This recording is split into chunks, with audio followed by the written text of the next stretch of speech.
Before I start today's video, I would like you guys to click on the subscribe button as well as the bell notification icon so that you can be notified every time I upload a video to my channel.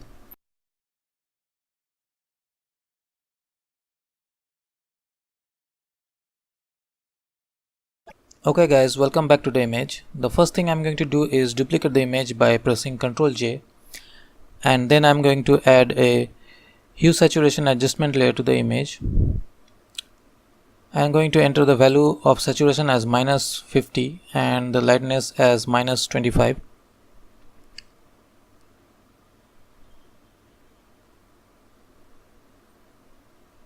Next I'm going to add a color balance adjustment layer to the image, and I'm going to enter values so that the image turns slightly bluish green or greenish blue, whatever you can say, and I'm going to enter the same values in the every tonal range, that is the midtones, the shadows and the highlights.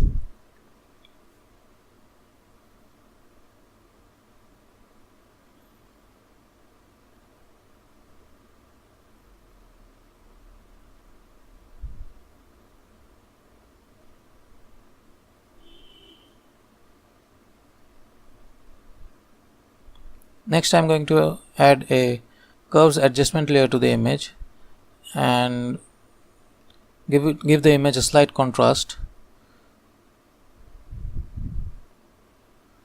I'm going to put a sort of a slight S-curve in the curves adjustment layer. Next I'm going to create a stamp visible layer of this image by pressing Ctrl Shift Alt and E, and then I'm going to go into the channels palette and I'm going to choose the red channel. Then by selecting the whole image by pressing Ctrl A, and with the move tool I'm going to shift it 20 pixels to the right. Then I'm going to select the green channel, and then I'm going to move the green channel 20 pixels to the left. So this basically gives us the glitch effect, as you can see in the eyes of the person in the image. Next I'm going to convert this layer into a smart object and then go into the filters and then sharpen the image a bit. The values I have entered over here are amount as 165% and the radius as 2.6, but you feel free to experiment with the values. It generally depends on the size of the image. Then I'm going to add a distort wave filter to the image. I'm going to enter the generators as number 3 and the wavelength maximum as 150 and the amplitude as minimum as 1 and the maximum as 30. Now this is basically a trial and error process. You have to try over and over to get the effect which you want. So that is the reason of turning this layer into the smart layer, so that you can go over back to the filters and change the values which suits your image.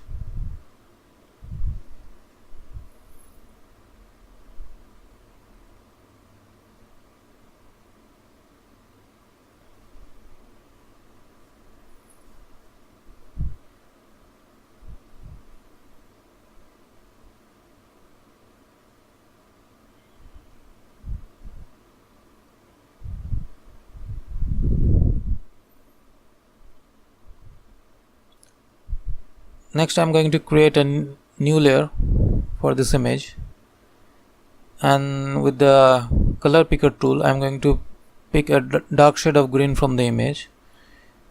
Basically what I'm trying to do is give this image a vignetting effect.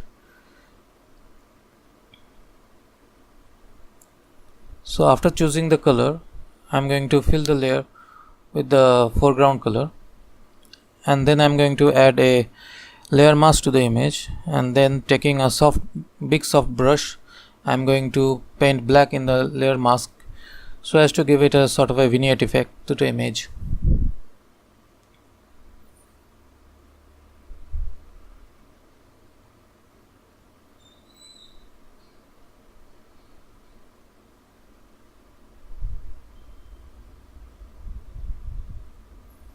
Then I'm going to go into the image and then adjustments and then brightness and contrast, and lower the brightness so as to increase the vignetting effect of this layer.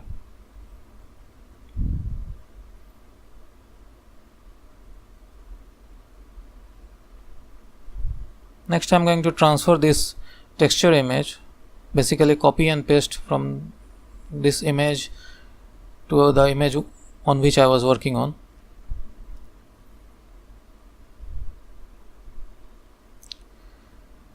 I'm going to use the transform tools and increase the image of this texture layer so that it matches the size of the image that I was working on.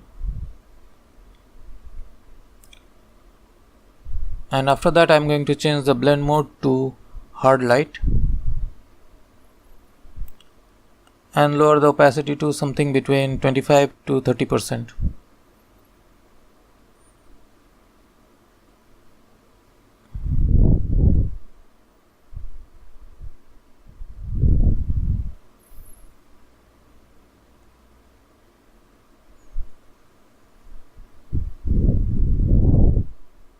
Then I'm going to select all the layers except the background layer and group them into a single group. So this is our starting image and this is our image after the glitch effect.